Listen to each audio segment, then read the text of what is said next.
ഞങ്ങൾക്ക് അനുഗ്രഹമായി മാറുവാൻ. ഞങ്ങളീ കഴിഞ്ഞ ദിവസങ്ങളിലൊക്കെ ഞങ്ങൾ ചിന്തിച്ചുകൊണ്ടിരുന്നത് ദൈവിക തലങ്ങളെക്കുറിച്ചാണ്. കർത്താവ് ഓരോ തലങ്ങളിലേക്ക് ദൈവം തമ്പുരാൻ വിളിച്ചു വേർതിരിച്ചു. ഈ പകൽ ഞങ്ങൾ ഒരുമിച്ച് ദൈവസന്നിധിയിൽ നിൽക്കുമ്പോൾ കർത്താവിൻ്റെ ആത്മാവ് ശക്തിയോടെ ഞങ്ങളോട് ഇടപെടണമെന്ന് ദൈവത്തോട് പ്രാർത്ഥിക്കുന്നു. കേൾക്കുന്ന വചനം ഏറ്റവും അനുഗ്രഹമായി മാറുവാൻ, ആ വചനത്തെ ചതിക്കുന്നവരായി വചനത്തെ വിശ്വസിക്കുന്നവരായും കർത്താവ് ഞങ്ങളോട് കൃപ ചെയ്യണമേ എന്ന് ദൈവത്തോട് പ്രാർത്ഥിക്കുകയാണ്. വചനം ഫലമുള്ളതായി മാറുവാൻ സ്വർഗത്തിലെ ദൈവം കൃപ ചെയ്യുന്നതിനായി സ്തോത്രം.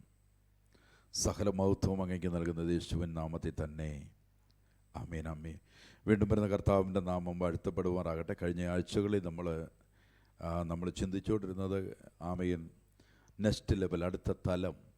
ദൈവം നമ്മളെ ഒരു തലത്തിൽ നിന്ന് ഒരു തലത്തിലേക്ക് ദൈവം നമ്മളെ വിളിച്ചു വേർതിരിക്കുന്നതിനെക്കുറിച്ചായിരുന്നു. നമ്മളായിരുന്നത് എവിടെ നിന്നോ അവിടെ നിന്ന് ദൈവം നമ്മളെ വിളിച്ചതിനെക്കുറിച്ചാണ്. കർത്താവിൻ്റെ മഹത്വത്തെക്കുറിച്ചാണ്. കഴിഞ്ഞ ദിവസങ്ങളിലൊക്കെ പത്രോസ് അപ്പോസ്തലനെ ദൈവം വിളിക്കുമ്പോൾ ദൈവം വിളിച്ച് വേർതിരിക്കുമ്പോൾ നമ്മളവിടെ അറിയണം, ദൈവം വിളിച്ചത് പ്രതികൂലത്തിൽ നിൽക്കുന്നിടത്ത് നിന്നുകൊണ്ടാണ് ദൈവം വിളിക്കുന്നത്. ദൈവം പത്രോസ് അപ്പോസ്തലനെ വിളിച്ചത് സുരക്ഷിതമായ സ്ഥലത്തിരിക്കുന്ന, അല്ലെങ്കിൽ സുരക്ഷിതത്വം കുറച്ച് ബോധ്യമുള്ളിടത്ത് നിന്നുകൊണ്ടാണ്.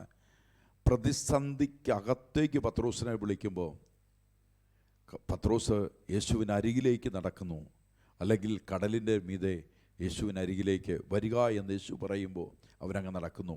അടുത്ത തലത്തിലേക്ക് ദൈവം മാറ്റുന്നു. ഈ പകലിലും അതിൻ്റെ തുടർമാനമായി അതിനെടുക്കപ്പെടുമ്പോൾ എപ്പോഴും നമ്മുടെ അകത്ത് വ്യക്തതയോടെ കൂടി അറിയണം, ചില പ്രതിസന്ധികളിൽ കൂടെ ഒക്കെ ദൈവം തമ്പുരാൻ നടത്തും. ചില പ്രതികൂലത്തിൽ കൂടെ ഒക്കെ ദൈവം നമ്മളെ നടത്തും. ചില പരീക്ഷകളിൽ കൂടെ ഒക്കെ ദൈവം തമ്പുരാൻ നടത്തും. ചില നിന്ദകളൊക്കെ നമ്മൾ കേൾക്കേണ്ട വരും. ഇതൊക്കെ നമ്മൾ കേൾക്കപ്പെടുമ്പോഴും ദൈവം നമ്മളെ നോക്കുന്നത് നീ വിശ്വസ്തനെന്ന് വിളിക്കപ്പെടുവാനാണ്. യേശുവിനെക്കുറിച്ച് പറയുമ്പോൾ യേശു വിശ്വസ്തനായിരുന്നു. അതുകൊണ്ടാണ് കൊരിന്ത്യലേഖനക്കാരൻ പറഞ്ഞു, കൂട്ടായ്മയിലേക്ക് വിളിച്ച ദൈവം വിശ്വസ്തനാണ്. അപ്പം യേശുവിനെക്കുറിച്ച് പറയുന്നത് തന്നെ വിശ്വസ്തൻ എന്നാണ്. അപ്പം ഈ വിശ്വസ്തത ആരിലും വെളിപ്പെടണം. നമ്മളൊരാളെ പിന്തുടരുമ്പോൾ ഗുരുവിൻ്റെ മുകളിലല്ല, ഗുരുവിനെ പോലെ ആകുവാൻ ആഗ്രഹിക്കുമ്പോൾ ആ വിശ്വസ്തത ആരിൽ വെളിപ്പെടണം? നമ്മളിലും വെളിപ്പെടണം. കാരണം ക്രിസ്തുവിൻ്റെ സ്നേഹം നമ്മളിൽ വെളിപ്പെട്ടെങ്കിൽ, അല്ലെങ്കിൽ ആ തലത്തിലേക്ക് നമ്മൾ മാറ്റപ്പെടുമ്പോൾ നമ്മുടെ രൂപാന്തരം പോലും ക്രിസ്തുവിനോട് അന്യകാരി. അതായത് പറഞ്ഞ് യേശു പറയുന്നുണ്ട്, എന്നെ കണ്ടവർ എൻ്റെ പിതാവിനെ കണ്ടിരിക്കുന്നു, ഞാനും പിതാവും ഒന്നാണ്. അതുപോലെ തന്നെ പറയുന്നു, ഞാൻ യേശുവിലേക്ക് വരുമ്പോൾ യേശുവും ഞാനും ഒന്നായി മാറണം. കാരണം ക്രിസ്തു പറയുന്നു, നിങ്ങൾ ഫലം കായ്ക്കുക എന്നല്ല, നിങ്ങൾ അധിക ഫലത്തിലേക്ക് വരുവണമെന്ന് വരികിൽ ക്രിസ്തുവിൻ്റെ അതേ ഭാവം നിങ്ങളിലേക്ക് വരണം. ഹല്ലേലൂയ. അപ്പോൾ പഴയ നിയമത്തിനെ നിങ്ങൾ നോക്കിക്കോണം. പഴയ നിയമ കാലഘട്ടത്തിനകത്തുനിന്ന് ദൈവം ഒരു ദിവസം അതിനെക്കുറിച്ച് വ്യക്തതയോടെ എടുക്കാം. പഴയ നിയമ കാലഘട്ടത്തിൽ നിന്ന് ദൈവം തമ്പുരാൻ നമ്മളെ വേർതിരിച്ചു കൊണ്ടിരുന്നുണ്ട്. ഈ പഴയ നിയമം എവിടെ കൊണ്ട് അവസാനിക്കും നിങ്ങൾക്കറിയാവോ? പഴയ നിയമം അവസാനിക്കുന്നത് എവിടെ കൊണ്ടാണെന്നറിയാവോ? പുതിയ നിയമത്തെ മത്തായിയുടെ സുവിശേഷം എന്ന് പറഞ്ഞ് എഴുതുന്നിടത്തല്ല പഴയ നിയമം അവസാനിക്കുന്നത്. പഴയ നിയമം അവസാനിക്കുന്നത് യോർദാനിൽ വെച്ചാണ്. യോഹന്നാൻ്റെ സ്നാനം ഏത് സ്നാനമാണ്? മാനസാന്തര സ്നാനമാണ്. ഇത് യേശു കർത്താവിനെ എവിടെ വെച്ചാ സ്നാനപ്പെടുത്തുന്നേ? യോർദാനിൽ വെച്ചാ. അപ്പോൾ അവിടം വരെ വരുമ്പോൾ ഓർത്തു വയ്ക്കൂ, ഏത് സ്നാനം നടക്കുന്നു അവിടെ? യോഹന്നാൻ ചെയ്യുന്ന സ്നാനം ഏതാണ്? യോഹന്നാൻ പറയുന്നു, നിന്റെ കൈ കീഴെ സ്നാനപ്പെടുവാൻ ഞാൻ ആഗ്രഹിക്കുന്നു. അപ്പോൾ യോഹന്നാൻ ചെയ്തുകൊണ്ടിരുന്ന സ്നാനം എവിടെയാ? യോർദാനിൽ ചെയ്യുന്ന ഏത് സ്നാനം? മാനസാന്തര സ്നാനമാണ്. യേശു ചെയ്യാൻ പോകുന്ന സ്നാനം ഏതാ? പരിശുദ്ധാത്മാ സ്നാനമാണ്. യോഹന്നാൻ പറയുന്നു, ഇത് ഏൽക്കാൻ ഞാൻ ആഗ്രഹിക്കുന്നു. ഏത് സ്നാനം ഏൽക്കാൻ? പരിശുദ്ധാത്മാ സ്നാനം ഏൽക്കാൻ ഞാൻ ആഗ്രഹിക്കുന്നു. കർത്താവ് പറഞ്ഞാൽ ഒന്നും പറ്റത്തില്ല, ഒരു നിയമമുണ്ട്, ആ നിയമം സംഭവിക്കട്ടെ ഇവിടെ എന്ന് പറഞ്ഞ് യോഹന്നാൻ്റെ കൈ കീഴിൽ യേശു സ്നാനം വയ്ക്കുന്നു. സ്വർഗം തുറക്കുന്നു. പരിശുദ്ധാത്മാവ് യേശുവിൻ്റെ മേൽ വരുന്നു. യോർദാനിൽ വെച്ച് തന്നെ പുതിയ നിയമം തുടങ്ങുകയാണ്.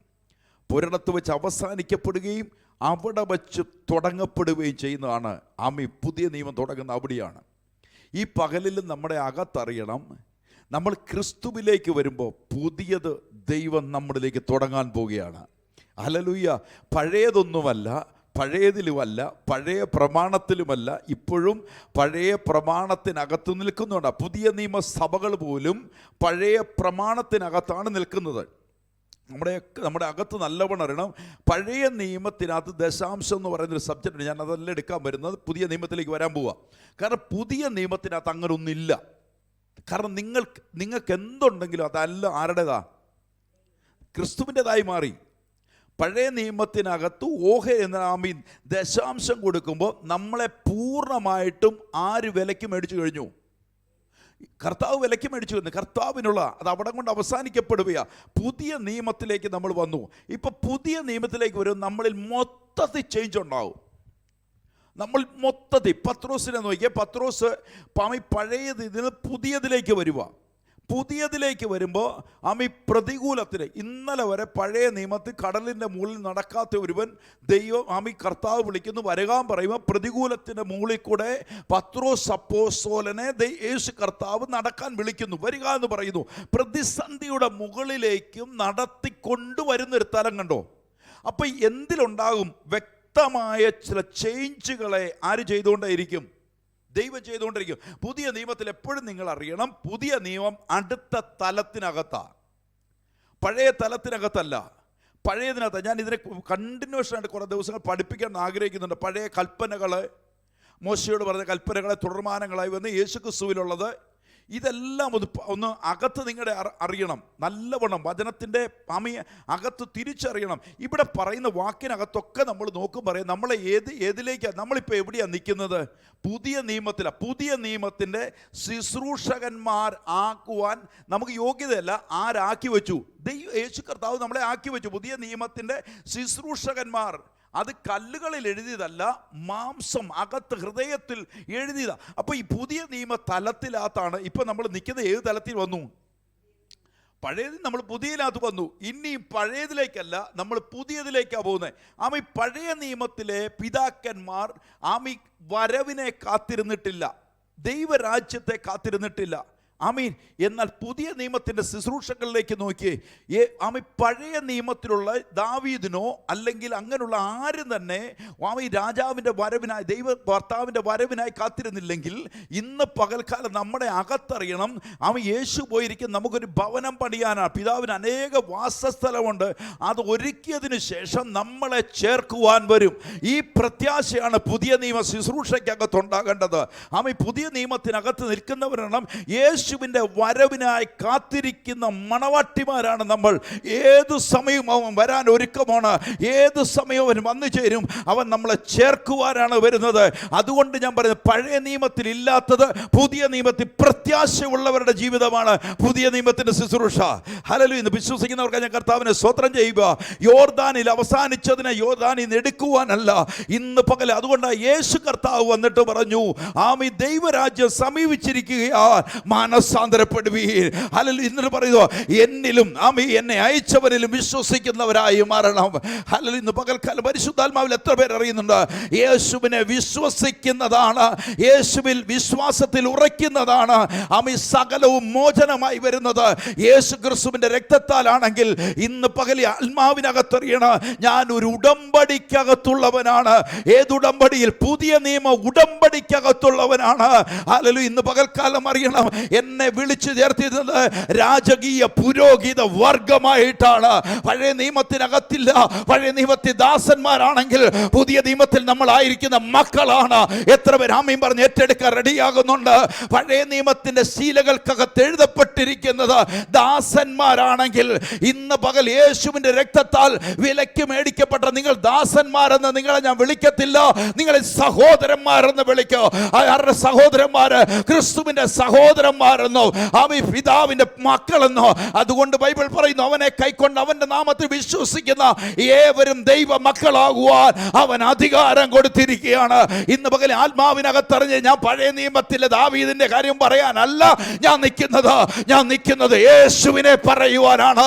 ഹല്ലേലൂയ. യേശുവിന്റെ വരവിനായി കാത്തിരിക്കുന്നവരാണ് ഇന്ന് വിശ്വസിക്കുന്നവർക്ക് ഞാൻ കർത്താവിനെ സ്തോത്രം ചെയ്യുകയാണ്. അപ്പം ആ പുതിയ നിയമത്തിലേക്ക് ആരെ വിളിച്ചിറക്കി? യേശു തന്റെ 12 ശിഷ്യന്മാരെ വിളിക്കുമ്പോൾ നിങ്ങൾ വ്യക്തതയോടെ 12 ശിഷ്യന്മാരെ വിളിച്ചു ചേർക്കുമ്പോൾ യേശു രാത്രിയിൽ പ്രാർത്ഥിക്കുവാൻ കടന്നുപോയി. ആമീൻ. പ്രാർത്ഥനയ്ക്ക് കടന്നുപോയിട്ട് അതിനകത്തുനിന്ന് തിരഞ്ഞെടുത്തവർ എത്ര പേരുണ്ട്? 12 പേരുണ്ട്. അവരെ ഏത് പേരിൽ വിളിച്ചു? നിങ്ങൾ എൻ്റെ കൂടെ നിന്ന് വന്നേ. അവരെ വിളിക്കുന്നത് അപ്പോസ്തോലന്മാരെന്നാണ്. 12 സിംഹാസനങ്ങൾ അവർക്ക് വേണ്ടി ദൈവം ഒരുക്കി. യേശു പറയുന്നു, നിങ്ങൾ അതിന്മേലിരുന്ന് വാഴും, നിങ്ങളെ അധികാരപ്പെടുത്ത 12. അപ്പോൾ ദൈവം ഒരുക്കി എത്ര സിംഹാസനമുണ്ട്? നിങ്ങൾ എൻ്റെ കൂടെ വരുന്നില്ലല്ലോ. 12 പേരുണ്ട്. അതിനകത്തൊരു ഒഴിവ് വന്നു. അതോടെ പറഞ്ഞ വചനത്തിൽ കയറാൻ പോവാ. അറിയേണ്ട ഒരു കാര്യത്തിനകത്ത് അതിനകത്തൊരു ഒഴിവ് വന്നു. അത് ആരുടെ സീറ്റാ പോയേ? യൂദായുടെ സീറ്റ് വന്നു. ഞാൻ ഇതിനെ കൊണ്ടുവരുമെന്ന് നിങ്ങൾക്ക് തിരിച്ചറിയാം. ആ വചനം അതിനോട് കണക്ട് ചെയ്യാൻ വേണ്ടി നിൽക്കുന്നത്. അപ്പോൾ യൂദായുടെ ഒരു സീറ്റുണ്ട്. അവിടെ എത്ര കസേര ഇരിപ്പുണ്ട്? നിങ്ങൾ വാ തുറക്കുന്നില്ലല്ലോ. 12 എണ്ണേ ഉള്ളൂ. ഒന്നൊഴിവായി, 11 എണ്ണം. അപ്പോൾ ഓരോ സീറ്റ് ഒരാളെ വേണ്ടേ? ഇവിടെ നിന്നുകൊണ്ട് പത്രോസും പാർട്ടികളും എല്ലാം കൂടെ ഒരാളെ തെരഞ്ഞെടുത്തു. ആ പുള്ള പേരനാ മത്യാസ്. പത്രോസ് ഇവിടുന്ന് ഒരു സീറ്റ് ഒപ്പിച്ചു, കുറിയൊക്കെ ഇട്ട് മത്യാസിനെ തെരഞ്ഞെടുത്തു. ഏത് സീറ്റ് കൊടുക്കാനാ? ഈ അപ്പോസ്തോൽ എന്നുള്ള സീറ്റ് കൊടുക്കാൻ. കർത്താവ് അംഗീകരിച്ചോ? കർത്താവ് പോയി പൗലോസിനെ തെരഞ്ഞെടുത്തു. ഏത് ആത്മാവിൽ നിങ്ങൾ നോക്കിക്കോണം. യൂദാ സമ്പത്തിന് വേണ്ടി യേശുവിനെ ഒറ്റിക്കൊടുത്തെങ്കിൽ ദൈവരാജ്യത്തിന് എതിരായി നിന്നവനാണ് പൗലോസ്. ഏകദേശം 2 ഒരേ ആത്മാവാ. ഈ ആത്മാവിലുള്ളവനെ ദൈവം കൊണ്ടുവന്ന് ഈ സീറ്റെ കൊണ്ടിരുത്തി. അതുകൊണ്ടാണ് പൗലോസ് പറയുന്നത്,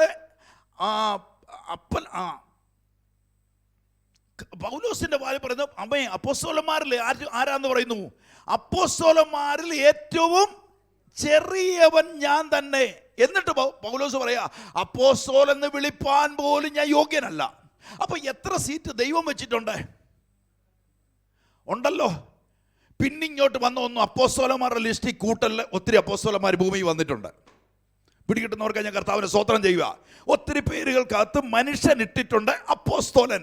ഇതൊന്നും അപ്പോസ്തോലനല്ല. അപ്പോസ്തോലൻ എന്നുള്ള മീനിങ് നിങ്ങൾ അറിയണം. അയക്കപ്പെട്ടവനാണ് അപ്പോസ്തോലന്റെ പേര്. 1. അപ്പോൾ 2, അപ്പോസ്തോലൻ എന്ന് പറയുന്ന വ്യക്തിയെ തിരിച്ചറിയണം. പത്രോസിനെ അപ്പോസ്തോലൻ ദൈവം തമ്പുരാൻ വിളിക്കുമ്പോൾ പത്രോസിന്റെ അമ്മായി അമ്മയ്ക്ക് രോഗമായിരുന്നു എന്ന് പറയുന്നുണ്ട്. ആയിരുന്നല്ലോ.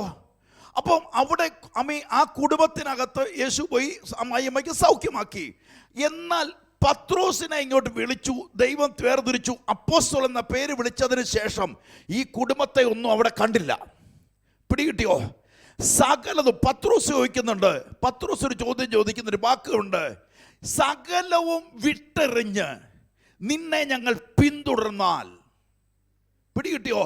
അപ്പോസ്തലൻ എന്ന വേടിനെ അറിയണം. സകലവും വിട്ടെറിഞ്ഞവൻ, ദൈവത്താൽ ഐക്യപ്പെട്ടവൻ, ഭൂമിക്കകത്ത് ഒരു സമ്പത്തുമില്ലാത്തവൻ.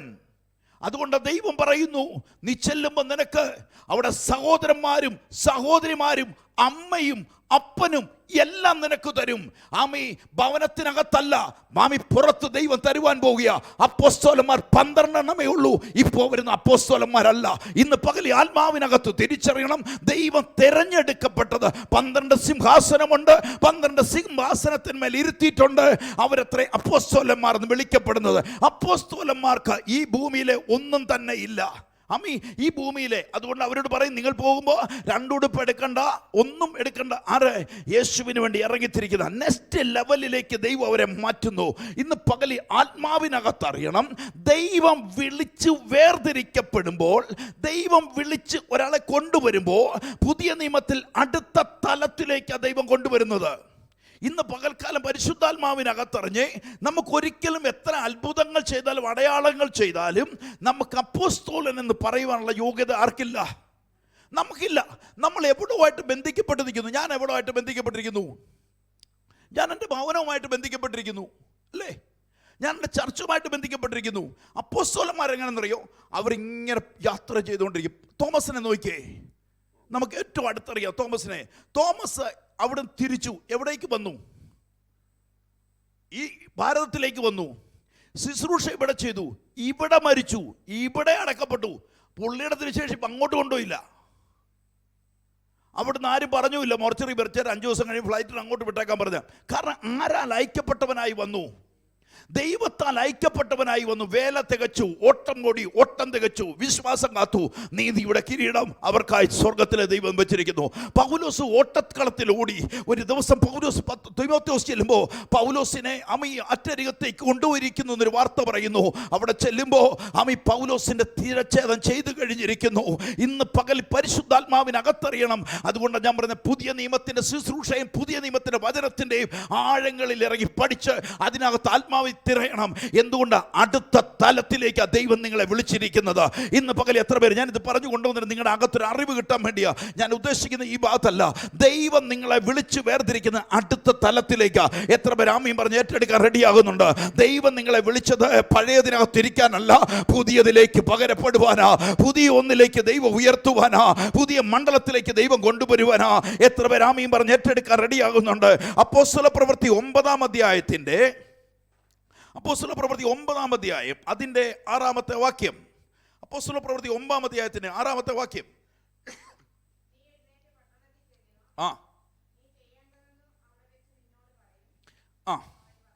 അവൻ ഇവിടെ പറയുന്നത് നോക്കണം. അവൻ പൗലോസിനെ ദൈവം തിരഞ്ഞെടുക്കുന്നു. അടുത്ത തലം. പൗലോസ് ആയിരിക്കുന്ന സ്ഥലം നിങ്ങൾ ശ്രദ്ധിച്ചോ? പൗലോസ് ആയിരിക്കും ആർക്കെതിരായി നിൽക്കുന്നു? യേശുവിനും യേശുവിൻ്റെ അനുകാരികൾക്കും എതിരായി നിൽക്കുന്ന പൗലോസിനെ ദൈവം വിളിക്കുന്ന ഭാവം. ആമീൻ. ഇവിടെ പറയുന്നു പൗലോസിന്റെ ചുറ്റും വലിയ സൂര്യ തേജസ്സിനേക്കാൾ വലിയ തേജസ് വെളിപ്പെട്ടപ്പോൾ പൗലോസ് കുതിരയിൽ നിന്ന് താഴെ വീണു. താഴെ വീഴുമ്പോൾ അവിടെ കിടന്നുകൊണ്ട് ചോദിക്കുന്നു, പൗലോസ് ചോദിക്കുന്നു, 5-ാമത്തെ വാക്യം പറയുന്നു, നീ ആരാകുന്നു കർത്താവേ? അവൻ ചോദിച്ചതിന്, നീ ഉപദ്രവിക്കുന്ന യേശുവാകുന്നു. ആരാണ് എൻ്റെ മേൽ, പൗലോസ് ആരാണ് എൻ്റെ മേൽ കർത്തൃത്വം നടത്തുവാൻ വന്നത്? ആരാണ് എന്നെ ഉപദ്രവിക്കാൻ വന്നത്? ആരാണ് എനിക്ക് വേണ്ടി? അവിടെ വെച്ച് പറയുന്നു, യേശു പറയുന്നു, നീ ഉപദ്രവിക്കുന്ന യേശുവാകുന്നു ഞാൻ. 6-ാമത്തെ വാക്യം പറയുന്നു, നീ എഴുന്നേറ്റ് പട്ടണത്തിൽ ചെല്ലുക. നീ ചെയ്യേണ്ടുന്നത് അവിടെ വെച്ച് നിന്നോട് ഞാൻ പറയും എന്നവൻ പറഞ്ഞു. പൗലോസ്. അപ്പൊ പൗലോസ് നിന്നിരുന്ന തലത്തിൽ നിന്ന് ആര് വിളിച്ചു മാറ്റുന്നു? ദൈവം തെരഞ്ഞെടുക്കുക. തെരഞ്ഞെടുപ്പ് നിങ്ങൾക്ക് പിടികിട്ടുന്നുണ്ടോ? ദൈവത്തിന്റെ വിളിയെ നിങ്ങൾക്ക് തിരിച്ച് പിടികിട്ടുന്നവർക്ക് ഞാൻ കർത്താവിനെ സ്തോത്രം ചെയ്യുകയാണ്. ഒന്ന് പത്രോസിനെ കുറിച്ച് കഴിഞ്ഞ ആഴ്ച പറഞ്ഞു, പ്രതിസന്ധിയുടെ മണ്ണിലേക്ക് യേശു പറഞ്ഞു വരിക എന്ന് പറഞ്ഞപ്പോൾ പ്രതിസന്ധിയെ നോക്കാതെ പത്രോസ് കാലെടുത്ത് വെച്ചപ്പോൾ പത്രോസ് അടുത്ത തലത്തിലേക്ക് പ്രവേശിക്കുക. ഇന്ന് പകൽക്കാലം പരിശുദ്ധാത്മാവ് എല്ലാത്തിനെയും കണ്ടുകൊണ്ട് നിൽക്കുവാനല്ല, വിളിക്കകത്ത് ഇറങ്ങുവാനാ. പൗലോസിനെ ദൈവം വിളിച്ചു വേർതിരിക്കും. പറയുന്നു, നീ ചെല്ലുക, ചെയ്യേണ്ടെന്ന് അവിടെ വെച്ച് നിന്നോട് പറയും എന്ന് പറഞ്ഞു. 7-ാമത്തെ വാക്യം പറയുന്നു, അവനോടുകൂടെ പ്രയാണം ചെയ്ത പുരുഷന്മാർ ശബ്ദം കേട്ട് എങ്കിലും അവരാരെയും കണ്ടില്ല. ഒരു ശബ്ദം മാത്രമേ അവർ കേട്ടുള്ളൂ. വിളിയെ ശ്രദ്ധിച്ചു നോക്കിക്കോണം. പലരും കേട്ട് കാണും, പക്ഷെ വിളിയുള്ളവനെ ഈ ശബ്ദം തിരിച്ചറിയത്തുള്ളൂ. ആമീൻ. എല്ലാവരും കേട്ടെന്ന് വരും, എല്ലാവരും ഒരു വീട്ടിൽ വസിച്ചെന്ന് വരും, എല്ലാവരും ഒക്കെ അനുഭവിച്ചതായിരിക്കാം, പക്ഷെ വിളിയുള്ളവൻ മാത്രം കേൾക്കുന്ന ശബ്ദമാ. ഇന്ന് പകൽക്കാലം പരിശുദ്ധാത്മാവരെ അടുത്ത തലത്തിലേക്ക് ദൈവം തമ്പുരാൻ വിളിക്കുമ്പോൾ നിനക്ക് വേണ്ടി സ്പെഷ്യലായി ദൈവം നിന്നെ പേർ ചൊല്ലി വിളിച്ചതാണ്. ഇന്ന് പകൽ വിശ്വസിക്കുന്നവർക്ക് ഞാൻ കർത്താവിനെ സ്തോത്രം ചെയ്യുക. അതുകൊണ്ട് 8-ാമത്തെ വാക്യം പറയുന്നു, ശൗൽ നിലത്ത് നിന്ന് എഴുന്നേറ്റു, കണ്ണു തുറന്നാറെ ഒന്നും കണ്ടില്ല. അവർ അവനെ കൈക്ക് പിടിച്ച് ദമസ്കോസിലേക്ക് കൂട്ടിക്കൊണ്ടു. അപ്പൊ പൗലോസ് വീണത് ഒരു പ്രതിസന്ധിയിലേക്കാണ്. കണ്ണ് നല്ല കാണുകൊണ്ടിരുന്ന കുഴപ്പമില്ലായിരുന്നു. അവന്റെ കണ്ണിപ്പോ കാണാൻ മേല, കണ്ണിലെ കാഴ്ച പോയി. ഇവിടെ അവരെ ദമസ്കോസിലേക്ക് കൂട്ടിക്കൊണ്ടുപോയി. അവൻ 3 ദിവസം കണ്ണു കാണാതെയും തിന്നുകയോ കുടിക്കുകയോ ചെയ്യാതെ ഇരുന്നു.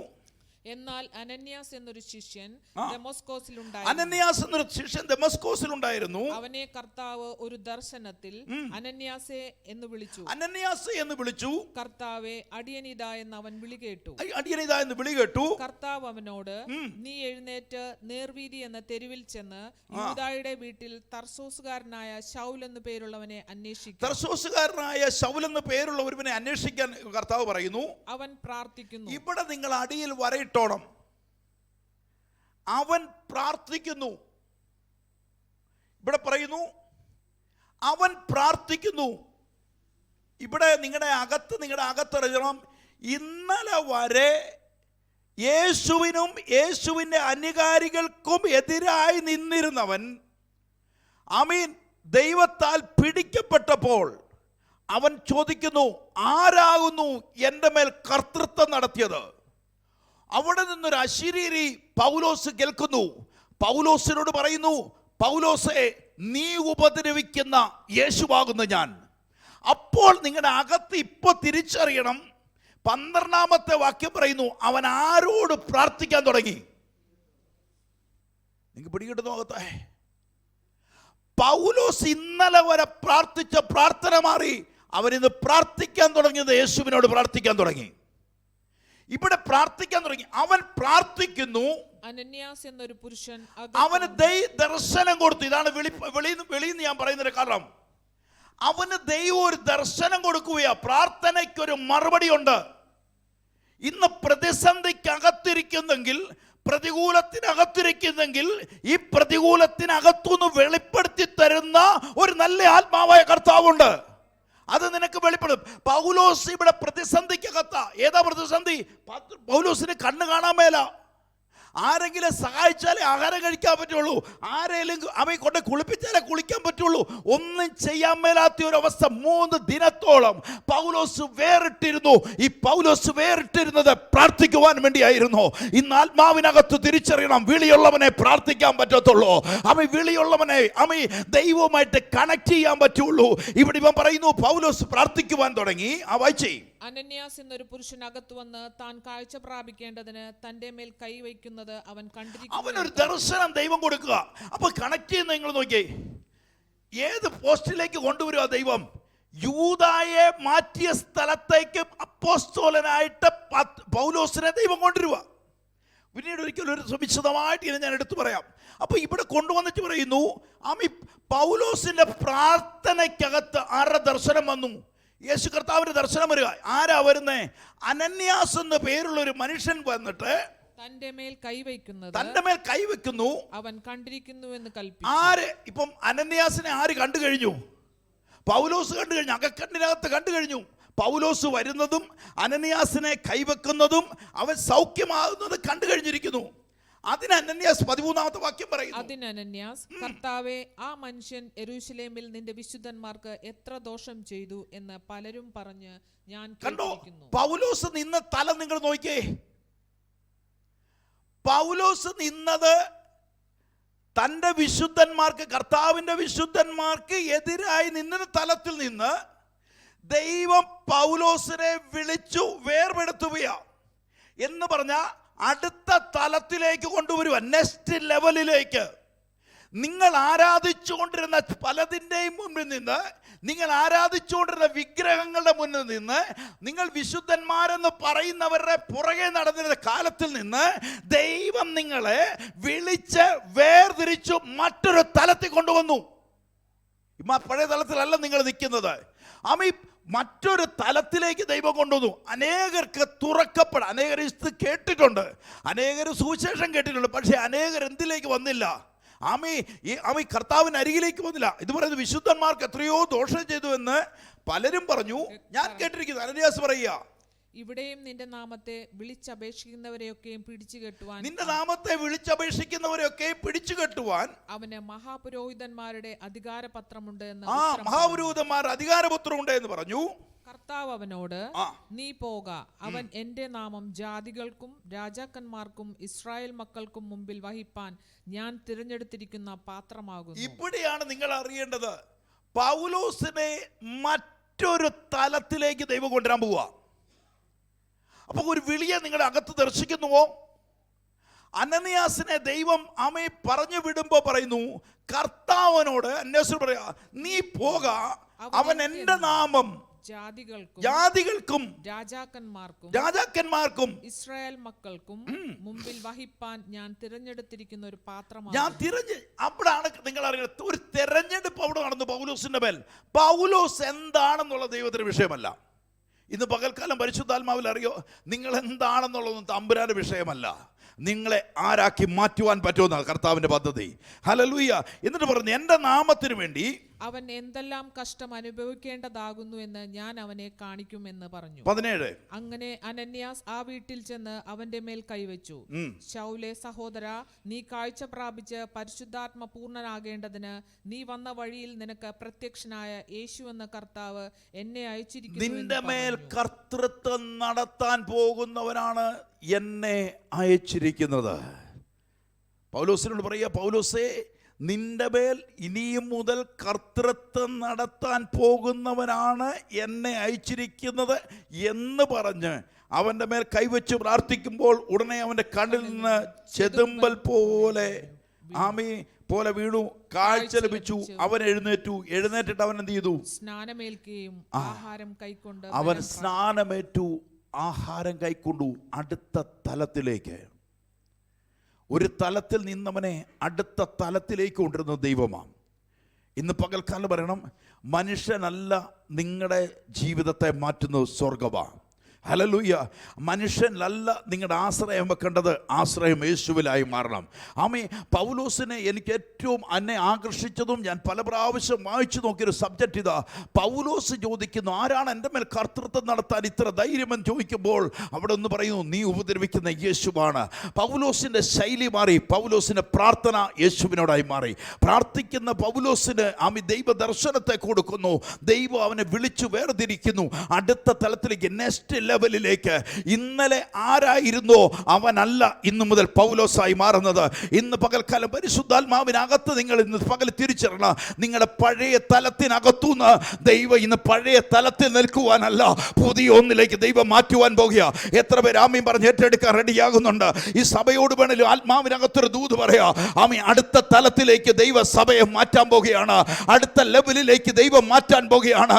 അടുത്ത മണ്ഡലങ്ങളിലേക്ക് പരിശുദ്ധാത്മാവ് നിങ്ങളെ മാറ്റപ്പെടുമ്പോൾ ഇന്ന് പകൽക്കാലം അറിയണം, ആത്മാവിന്റെ പ്രവൃത്തി പരിശുദ്ധാത്മാവിൽ ഇന്ന് പകൽക്കാലം നിങ്ങളുടെ ജീവിതത്തിൽ വെളിപ്പെടുമെന്ന് വിശ്വസിക്കുന്നവർക്കായി ഞാൻ കർത്താവിനെ സ്തോത്രം ചെയ്യുക. അപ്പോൾ ദൈവികമായ ഒരു തെരഞ്ഞെടുപ്പ് അടുത്ത തലത്തിലേക്ക് ദൈവം വരും. പിടികിട്ടിയോ? ദൈവം ഓരോ തലത്തിനകത്ത് ദൈവം തിരഞ്ഞെടുത്തുകൊണ്ടിരിക്കുക. ഒന്നുകൂടെ ഞാൻ കൊണ്ടുവന്നു വരാം. അപ്പോസ്തല പ്രവൃത്തി 13-ാം അധ്യായം എന്നെടുത്തേ, അതിൻ്റെ 1-ാമത്തെ വാക്യം എന്നെടുത്തേ. അന്ത്യോക്യയിലെ സഭയിൽ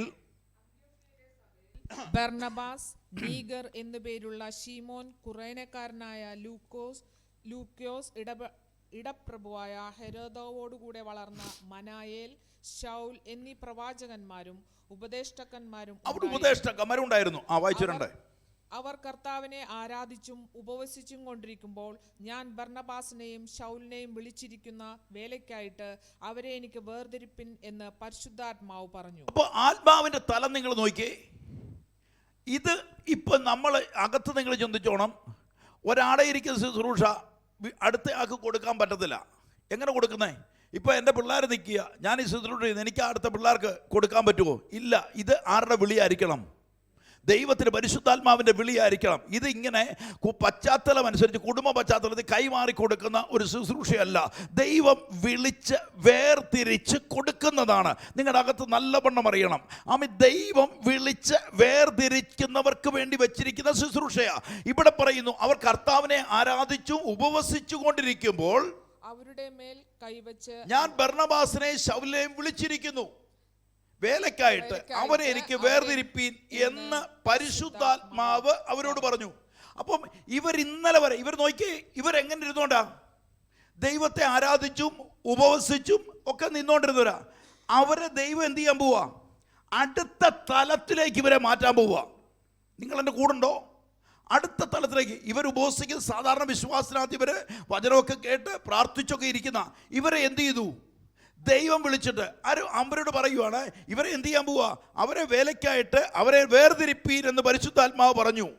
അങ്ങനെ അവർ ഉപവസിച്ചും പ്രാർത്ഥിച്ചും അവരുടെ മേൽ കൈവച്ച് അവരെ പറഞ്ഞയച്ചു. അപ്പോൾ തെരഞ്ഞെടുപ്പ് നിങ്ങൾക്ക് പിടികിട്ടുന്നുണ്ടോ?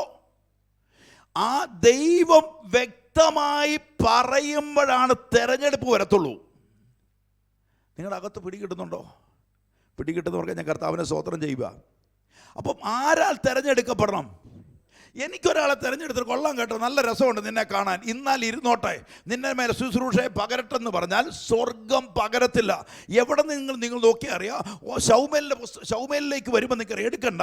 ശൗമേലിലേക്ക് വരും ഈശായുടെ ഭവനത്തിനകത്ത് ശൗമേൽ പ്രവാചകൻ കടന്നു ചെല്ലുമ്പോൾ അവിടെ നിൽക്കുന്ന ഒരുത്തൻ നല്ല കോമളത്വമുള്ളവന് സൗന്ദര്യമുള്ളവനെന്ന് കണ്ടിട്ട് അവനെ അഭിഷേകം ചെയ്യുവാൻ വേണ്ടി ശൗമേൽ എന്ന പ്രവാചകൻ പദ്ധതി ഇട്ടപ്പോൾ സ്വർഗത്തിലെ ദൈവം പറഞ്ഞു, അവൻ്റെ പൊക്കത്തിലും വലിപ്പത്തിലും നീ നോക്കല്ലേ. ആമീൻ, ഞാൻ ഇവനെ തള്ളിയിരിക്കുന്നു, ഇവനെ ഞാൻ തിരഞ്ഞെടുത്തിട്ടില്ല. എന്നിട്ട് ഈശായോട് ചോദിക്കും, നിനക്ക് വേറൊരു മകനുണ്ടോ? ഉണ്ട്, അവൻ മരുഭൂമിയിൽ ആടിനെ മേയ്ക്കുക. അവനെ വിളിക്കുവാൻ പറഞ്ഞു. അവനെ വിളിച്ചതിന് ശേഷമാണ് ദാവീദിനെ ദൈവം അഭിഷേകം ചെയ്യുന്നത്. ഇന്ന് പകൽക്കാലം പറഞ്ഞ ഈ വേല ചുമ്മാ ചെയ്യാൻ പറ്റത്തില്ല. ദൈവം വിളിച്ചവർക്ക് വേണ്ടി വേർതിരിക്കുന്നതാണ്. ഹല്ലേലൂയ. ദൈവം വിളിച്ച് വേർതിരിച്ചാണ് ശുശ്രൂഷയെ ദൈവം പകരുന്നത്. ഇവിടെ പറയുന്നു, ദൈവം വിളിച്ച വിളിയെക്കുറിച്ച് പറയുന്നു. അവരുടെ മേൽ അവർ ഉപവസിച്ചു പ്രാർത്ഥിച്ചു, അവരുടെ മേൽ കൈവച്ച് അവരെ പറഞ്ഞയച്ചു. ഹല്ലേലൂയ. ഇന്ന് പകൽക്കാലം അറിയണം, അടുത്ത തലത്തിലേക്ക് അവർ ബർന്നബാസിനെ ഐക്യപ്പെടുന്നു ദൈവത്താൽ. ഹല്ലേലൂയ. ഇന്ന് പകൽക്കാലം അറിയണം, ഓരോ തലത്തിൽ നിന്നാണ് ദൈവം വേർതിരിക്കുന്നെങ്കിൽ ഇന്ന് പകൽക്കാലം അറിയണം, നിങ്ങളായിരുന്ന പാരമ്പര്യത്തിൽ നിന്നോ നിങ്ങളായിരുന്ന സമുദായങ്ങളിൽ നിന്നോ ദൈവം നിങ്ങളെ വിളിച്ച് വേർതിരിച്ചാണ് ദൈവം ഇന്ന് വിശുദ്ധന്മാരുടെ കൂടെ ഇരുത്തിയിരിക്കുന്നത്. ഇന്ന് പകൽക്കാലം പറഞ്ഞ ഞാൻ ചുമ്മാ വന്ന് കയറിയതല്ല, ദൈവം എന്നെ ആക്കി വെച്ചതാണ്. ഹല്ലേലൂയ. ഇന്ന് പകൽക്കാലം പറഞ്ഞ മനുഷ്യ ശബ്ദം കേട്ടിട്ടല്ല ഞാൻ ഇവിടെ വന്നിരിക്കുന്നത്, ഞാൻ ദൈവ ശബ്ദം കേട്ടിട്ടാണ്. ഇന്ന് മനുഷ്യനല്ല എന്നെ വിളിച്ചിരുത്തിയിരിക്കുന്നത്, എന്നെ കുറിച്ച് സ്വർഗത്തിലെ ദൈവത്തിന് പദ്ധതിയുള്ളതുകൊണ്ട്. ഹല്ലേലൂയ. വിശ്വസിക്കുന്ന മാത്രം കരങ്ങളെ അടിച്ച് ആ കർത്താവിനെ സ്തോത്രം ചെയ്യും. പ്രതികൂലമൊക്കെ വന്ന് കാണാം, പ്രശ്നമൊക്കെ വന്ന് കാണാം, കടവാരമൊക്കെ വന്ന് കാണാം, രോഗമൊക്കെ വന്ന് കാണാം. വരത്തില്ലെന്നല്ല ഞാൻ പറയുന്നത്. ഈ പ്രതികൂലത്തിനകത്തുനിന്ന് ദൈവത്തിന്റെ ഒരു കോളിംഗ് നിന്റെ മേൽ ഉള്ളത് കൊണ്ട്, ദൈവം നിന്നെ ബോധിച്ചവനെന്ന് കണ്ടത് കൊണ്ട്, ദൈവം തെരഞ്ഞെടുത്തത് കൊണ്ട് വിശുദ്ധന്മാരുടെ കൂടെ ഇരുത്തിയിരിക്കുന്നത്. അതിനാ ഞാൻ ദൈവത്തെ സ്തോത്രം ചെയ്യുക. ഹല്ലേലൂയ. വിശ്വസിക്കുന്നവർക്ക് ഞാൻ കർത്താവിനെ സ്തോത്രം ചെയ്യുന്നു.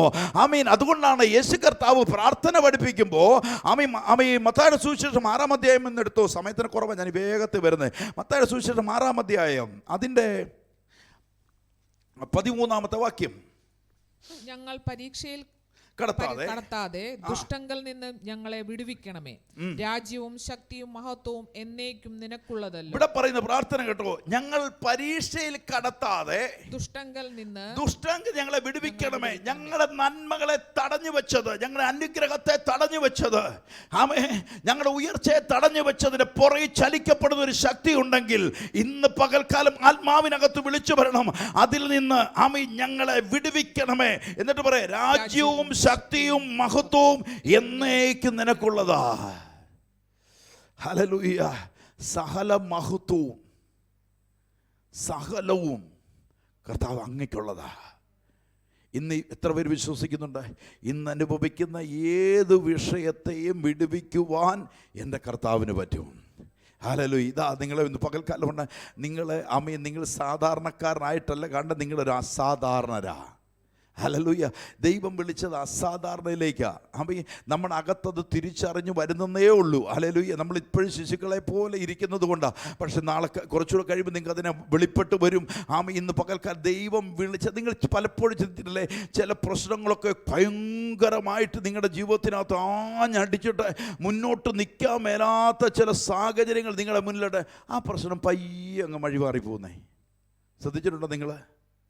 ചില പ്രശ്നങ്ങൾ വന്നിട്ട് നേരം വെളുപ്പിക്കത്തില്ലെന്ന് പറയുന്ന ചില സാഹചര്യങ്ങൾ വന്നിട്ട് ഒന്നും അത് വലിയൊരു പ്രശ്നമല്ലാതെ പയ്യെ അങ്ങ് താന്നുപോയതിൻ്റെ കാരണം എന്നാണെന്നറിയോ? വിളി ഇങ്ങനെ കിടക്കുന്നിടത്തോളം കാലം ഒരു പിശാചിനും നിന്നെ തൊടുവാൻ പറ്റത്തില്ല. ഹല്ലേലൂയ. നീ ആയിരിക്കുന്ന ദൈവരാജ്യത്തായിരിക്കുന്നുകൊണ്ടോ, ദൈവം വിളിച്ച് വേർതിരിച്ചവനായതുകൊണ്ടോ, ദൈവം നിന്റെ മേൽ വാഗ്ദത്തം ഇട്ടിരിക്കുന്നുകൊണ്ടോ ഇന്ന് പകൽ പരിശുദ്ധാത്മാവിനെ അറിയണം, നിന്നെ ഒരു ശക്തിക്കും തകർത്ത് കളയാൻ പറ്റത്തില്ല. അതുകൊണ്ടാണ് പത്രോസ് അപ്പോസ്തലനോട് പറയുന്നത്, പത്രോസ് നീ വൃദ്ധനായതിന് ശേഷമേ ഉള്ളൂ. യൗവനത്തിലായിരിക്കുന്ന പത്രോസിനെ കാരാഗ്രഹത്തിൽ ഇടുമ്പോൾ പത്രോസിന് ധൈര്യത്തോടെ കിടന്നുറങ്ങാം. കാരണം ഒരു ശക്തിക്കും തുടക്കാൻ പറ്റത്തില്ല.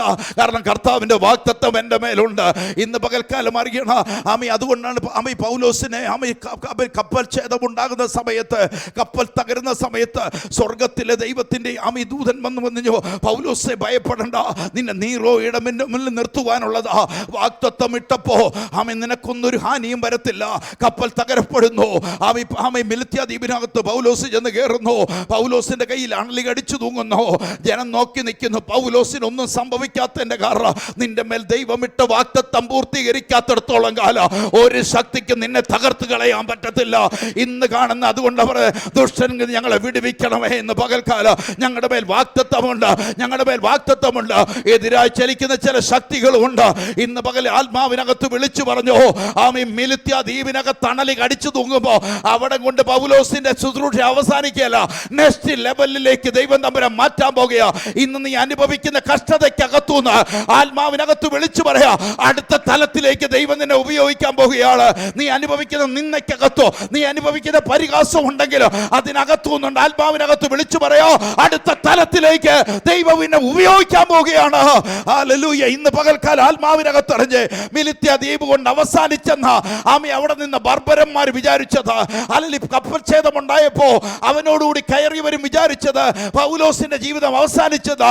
എന്ന വാഗ്ദത്തമുള്ളവനൊന്നും വിഷയമല്ല.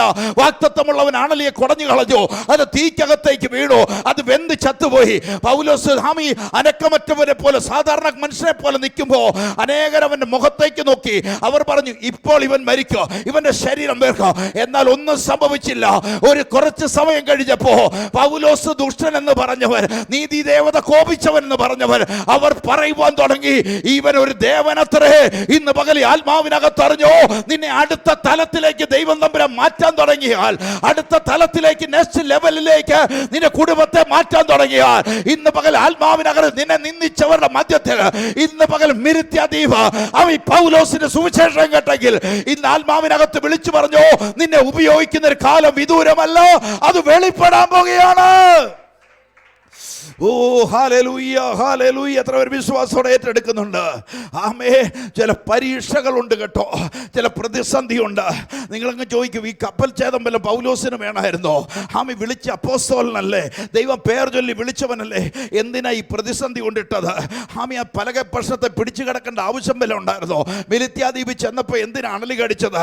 ഇന്ന് പകൽക്കാലം വരണം. ഈ പരീക്ഷ ആമി നീ തകരുവാനല്ല, ഈ പരീക്ഷ നെക്സ്റ്റ് ലെവൽ വെളിപ്പെടുവാനാ. എത്ര പേർ ആമീൻ പറയുന്നുണ്ട്? ഇന്ന് അനുഭവിക്കുന്ന ചില നിന്ദകൾ, ഇന്ന് അനുഭവിക്കുന്ന ചില കഷ്ടതകൾ ദൈവം നിന്നെ അടുത്ത തലത്തിലേക്ക് മാറ്റുവാനാണ്. വിശ്വസിക്കുന്നവർക്ക് ഞാൻ കർത്താവിനെ സ്തോത്രം ചെയ്യുക. എത്ര പേര് വിശ്വാസത്തോടെ ഏറ്റെടുക്കുന്നുണ്ട്?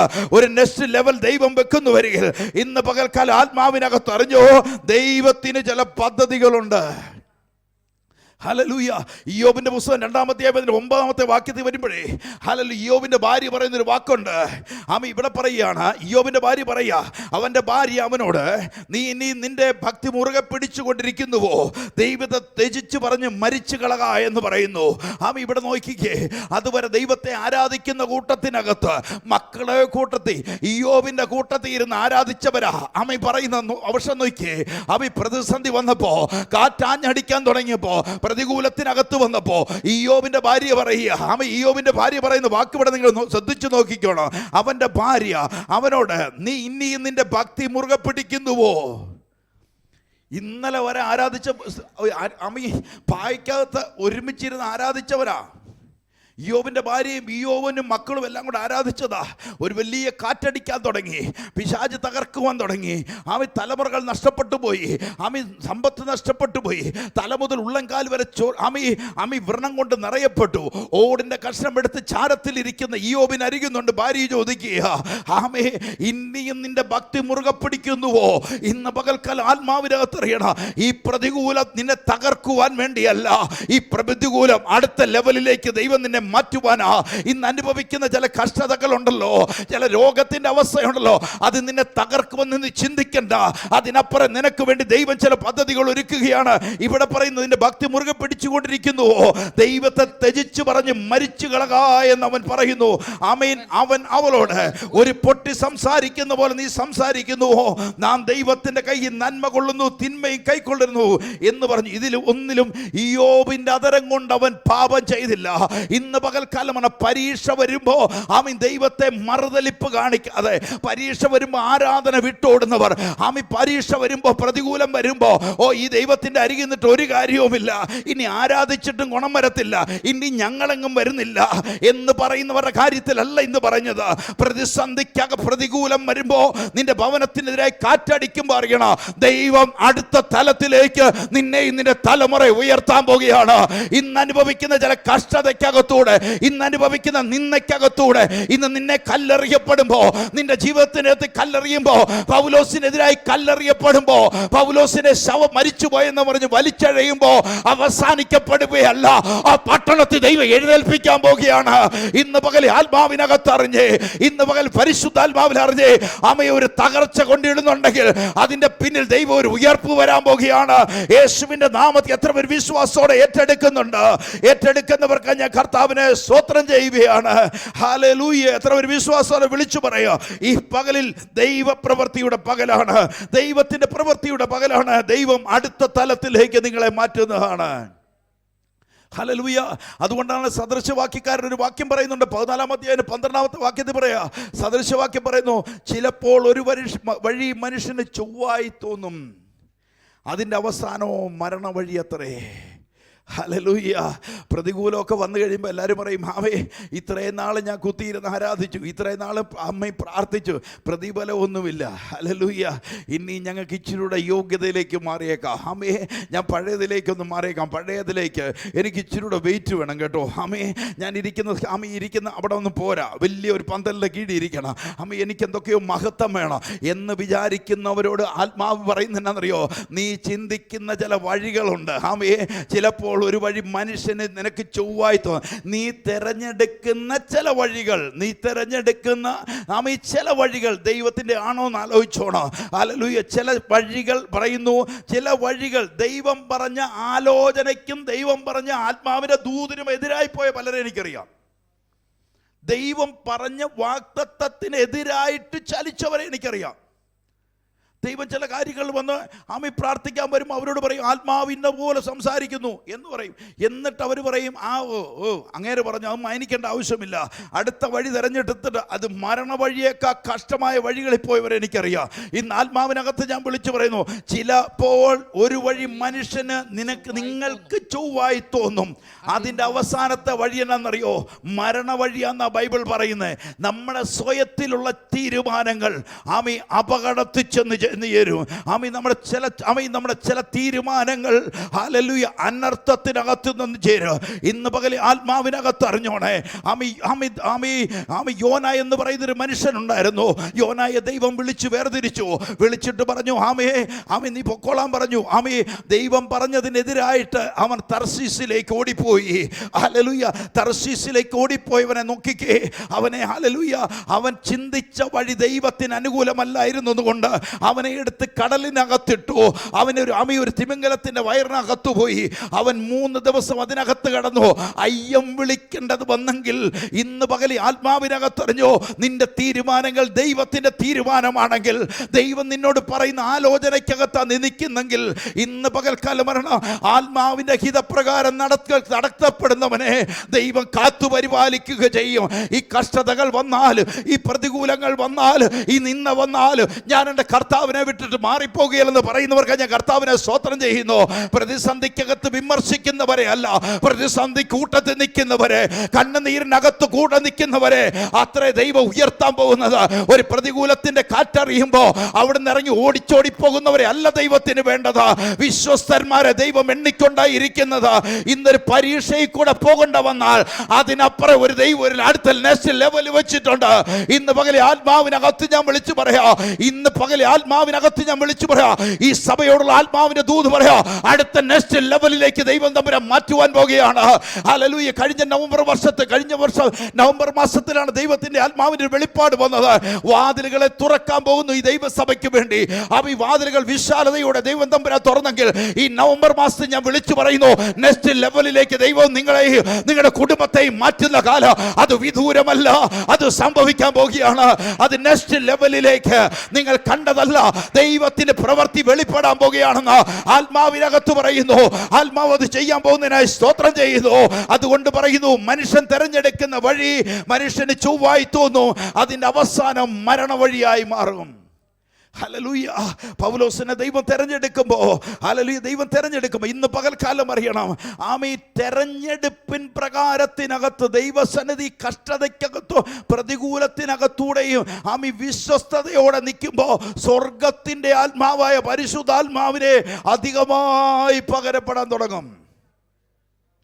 നിങ്ങൾ വിശ്വസിക്കുന്നുണ്ടോ? പരിശുദ്ധാത്മാവിന്റെ പ്രവൃത്തി വെളിപ്പെടുത്തുന്നത്. ഹല്ലേലൂയ. പൗലോസിന്റെ മേൽ നോക്കിയേ, പൗലോസ് പ്രതിസന്ധിക്കകത്തു വരുന്നു, കപ്പൽ ഛേദമുണ്ടാകുന്നു, മരണപ്പെടുമെന്ന് തോന്നുന്നു. അവിടെയെല്ലാം ദൈവത്തിന്റെ ആത്മാവിന്റെ പ്രവൃത്തി കൂടെ വരികയാ. മിലിത്യാദ്വീപിൽ ചെല്ലുമ്പോൾ ഒരു അണലി കടിച്ചു തൂക്കുമ്പോൾ അവനൊരു കേട് പറ്റാതിരിപ്പാൻ സ്വർഗത്തിന്റെ പരിശുദ്ധാത്മാവിന്റെ കൂടെ നിൽക്കുകയാ.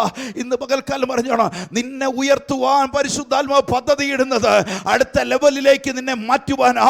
ഇന്ന് പകൽ എത്ര പേര് വിശ്വസിക്കാൻ റെഡിയാകുന്നുണ്ട്? എത്ര പേരുടെ ആത്മാവിനത് തിരിച്ചറിയുന്നുണ്ട്? അതുകൊണ്ടാണ് യെശയ്യാ പ്രവാചകന്റെ പുസ്തകം 32-ാം അധ്യായത്തിന്റെ 15-ാമത്തെ വാക്യം പറയുന്നുണ്ട്, ഉയരത്തിന് ആത്മാവിനെ നമ്മുടെ മേൽ പകരുപോലെ ഉള്ളൂ. ഇന്ന് പകൽക്കാലം എത്ര പേര് വിശ്വസിക്കുന്നുണ്ട്? പരിശുദ്ധാത്മാവിനെ നമ്മുടെ മേൽ ശക്തിയോടെ പകരപ്പെടുമ്പോ നീ നെക്സ്റ്റ് ലെവലിലേക്ക് മാറാൻ പോകുകയാ. അടുത്ത തലത്തിലേക്ക് ദൈവം മാറ്റാൻ പോകുകയാ. നിന്റെ ശുശ്രൂഷയെ മാറ്റാൻ പോകുകയാ. നിന്റെ തലമുറയുടെ ഇടുക്കങ്ങൾ മാറാൻ പോകുകയാ. അവരെ ദൈവം വിശാലതയിലേക്ക് മാറ്റാൻ പോകുകയാ.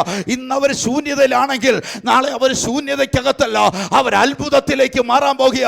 ഇന്ന് പകലെ ആത്മാവിനകത്ത് വിളിച്ചു പറയാ, മരുഭൂമിയുടെ അവസ്ഥയ്ക്കകത്തൂടാണെങ്കിൽ ആത്മാവിന്റെ ശക്തിയിൽ വിളിച്ചു പറയുന്നു, അത് പകരുവോളം തന്നെ അപ്പോൾ മരുഭൂമി ഉദ്യാനമായി മാറും. ഇന്ന് പകൽക്കാലം നെക്സ്റ്റ് ലെവലാണ്. പരിശുദ്ധാത്മാവ് ഒരുവന്റെ മേൽ പകരുന്നത് അടുത്ത തലത്തിലേക്കാണ്. ഹല്ലേലൂയ. ഇന്നലെ വരെ വന്ന ശുശ്രൂഷകളല്ല പരിശുദ്ധാത്മാ ശക്തി വരുമ്പോ, ഇന്നലെ വന്ന പ്രവചനങ്ങളല്ല, ഇന്നലെ വരെ വരുന്ന രോഗസൗഖ്യങ്ങളല്ല, ഒരു നെക്സ്റ്റ് ലെവലിലേക്ക് ദൈവം മാറ്റുമെന്ന് വിശ്വസിക്കുന്നവർ മാത്രം കർത്താവിനെ അത് സ്തോത്രം ചെയ്താട്ടെ. എത്ര പേര് വിശ്വാസത്തോടെ ഏറ്റെടുക്കുന്ന എനിക്ക് അറിഞ്ഞുകൂടി ഇന്ന് പകലിൽ. ഹല്ലേലൂയ. നെക്സ്റ്റ് തലത്തിലേക്ക് ദൈവം മാറ്റുമ്പോൾ, അടുത്ത തലത്തിലേക്ക് ദൈവം മാറ്റുമ്പോൾ ആത്മാവ് ശക്തിയോടെ പ്രവർത്തിക്കാൻ തുടങ്ങുക. അത് വന്നപ്പോഴാണ് പൗലോസ് പറയുന്നത്, എന്നെ ശക്തനാക്കുന്നവൻ മുഖാന്തരം ഞാൻ സകലത്തിലും മതിയാകുന്നവനാ. ഇന്നലെ വരെ നിങ്ങളെ നിന്ദിച്ചവർ കാണാം, ഇന്നലെ വരെ നിങ്ങളെ പരിഹസിച്ചവർ കാണാം, ഇന്നലെ വരെ നിങ്ങൾക്കെതിരായി നിന്നവർ കാണാം. ഇതൊന്നുമല്ല ഞാൻ പറഞ്ഞുകൊണ്ടിരുന്നത്. ആത്മാവ് അടുത്ത തലത്തിലേക്ക് നിങ്ങളെ മാറ്റാൻ പോകുകയാണ്. പൗലോസിനെ ആത്മാവ് അടുത്ത തലത്തിലേക്ക് മാറ്റിയപ്പോ പൗലോസ് മരിച്ചവനെ ഉയർപ്പിക്കാൻ ഇടയായി. പൗലോസിന്റെ റുമാൽ കൊടുത്തവൻ രോഗി സൗഖ്യമാകാൻ തുടങ്ങി. പൗലോസിനെ ജനം ഉറ്റുനോക്കാൻ തുടങ്ങി. ഇന്ന് അധിക കാലം കഴിയുന്നതിന് മുമ്പ് അത് ഈ സഭയ്ക്കകത്ത് സംഭവിക്കുമെന്ന് വിശ്വസിക്കുന്നവർക്കായി ഞാൻ ദൈവത്തെ സ്തോത്രം ചെയ്യുക. ഉറ്റുനോക്കത്തക്ക തലത്തിലേക്ക് ദൈവം മാറ്റുമെന്ന് വിശ്വസിക്കുന്നവർ മാത്രം കർത്താവിനെ സ്തോത്രം ചെയ്തു. ഹല്ലേലൂയ. ഇന്ന് പകൽക്കാലം രക്ഷകന്റെ നാമത്തിന്റെ ശക്തി ചില കുടുംബങ്ങൾക്കകത്ത് അത് വെളിപ്പെടുക. ഇന്ന് പകൽക്കാലം പരിശുദ്ധാത്മാവിനെ പകരപ്പെട്ടത് ഹല്ലേലൂയ. ചിലരുടെ ജീവിതത്തിനകത്ത് ഇന്നലെ വരെ നിന്നെ നിന്ദിച്ചവർ കാണാം, ആത്മാവിനകത്ത് തിരിച്ചറിഞ്ഞോ, അവരുടെ മുന്നിൽ നീ ഒരു അടയാളമാക്കി ദൈവം നിന്നെ മാറ്റുമെന്ന് വിശ്വസിക്കുന്നവർക്കായി ഞാൻ കർത്താവിനെ സ്തോത്രം ചെയ്യുകയാണ്. ആത്മാവ് ഒരു മറിയയുടെ മേൽ പകരപ്പെട്ടു, ഒരു സാധാരണ മറിയയുടെ മേൽ പകരപ്പെട്ടു.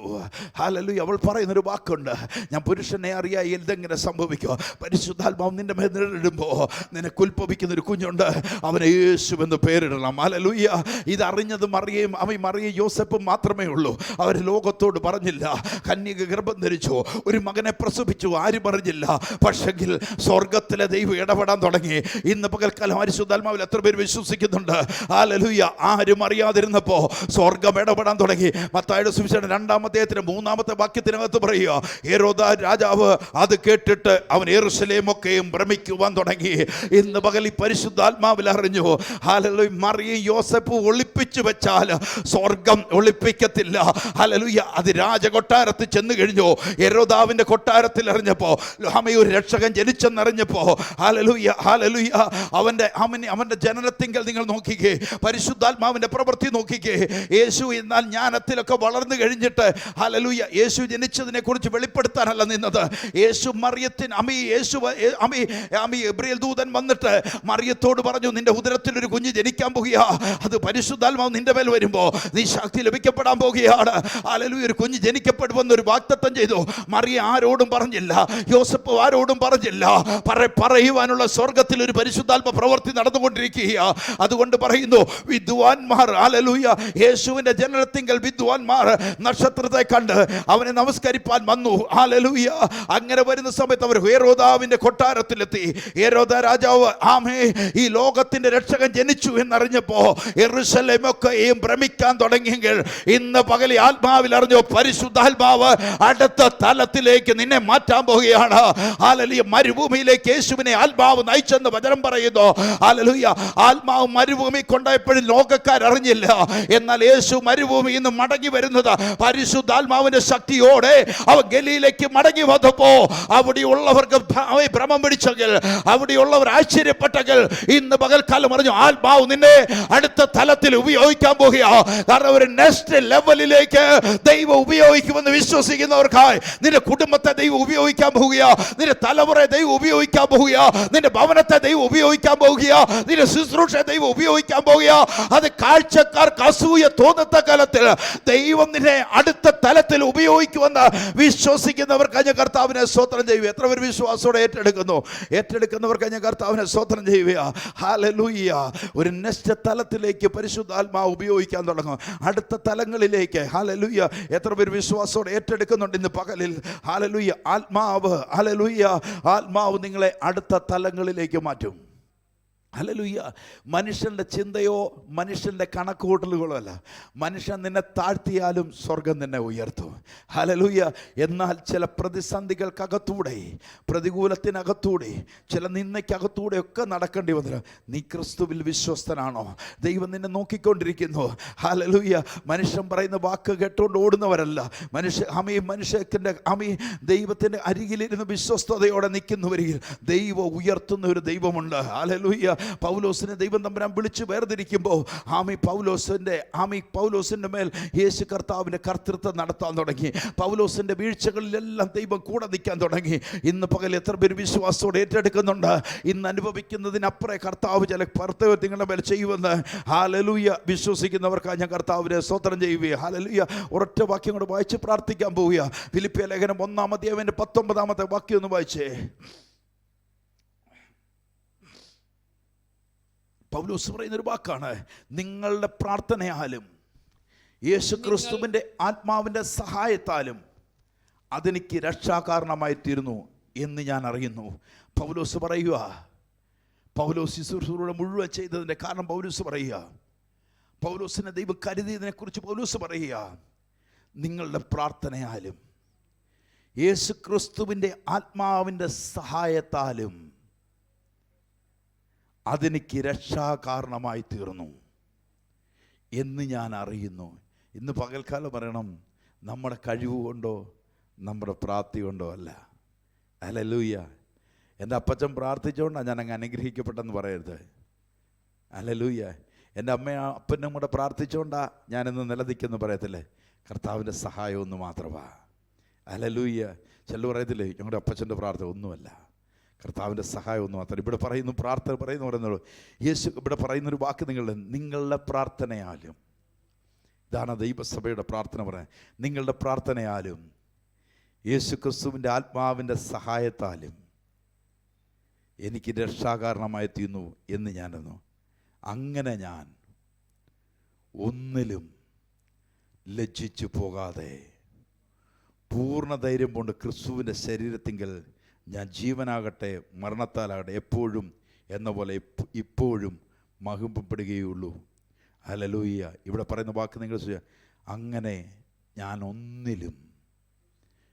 ഇന്ന് പകൽക്കാലം പറഞ്ഞു, നിങ്ങളുടെ അകത്തറിയണം, നെക്സ്റ്റ് ലെവലിലേക്ക് ദൈവം മാറ്റുമ്പോൾ ഒന്നിലും ലജ്ജിച്ചു പോകാൻ ദൈവം അനുവദിക്കത്തില്ല. ഒന്നിലും. എത്ര പേര് വിശ്വസിക്കുന്നുണ്ട്? ഒന്നിലും. ഹല്ലേലൂയ. ഇന്ന് പകൽക്കാലം പ്രതിസന്ധികളൊക്കെ നമ്മുടെ ജീവിതത്തിൽ വരും, ഇല്ലെന്ന് ഞാൻ പറയത്തില്ല. ഒരുപാട് നിന്നയും പരിഹാസവും ഒക്കെ വരും. പക്ഷേ ഇതിനെ നിങ്ങൾ നോക്കല്ലേ. പറയുന്നവർ നിന്നോണ്ടാണ് പറഞ്ഞുകൊണ്ടിരിക്കുന്നത്, നിങ്ങൾ ഓടിക്കൊണ്ടിരിക്കുകയാണ്. നിങ്ങളൊരു ഓട്ടക്കളത്തിലാണ് നിൽക്കുന്നത്. പലരും പറഞ്ഞുകൊണ്ടിരിക്കും. പഴയതിന് പഴുത്തിരി നിങ്ങളെക്കുറിച്ച് പറയുവാൻ കാണും.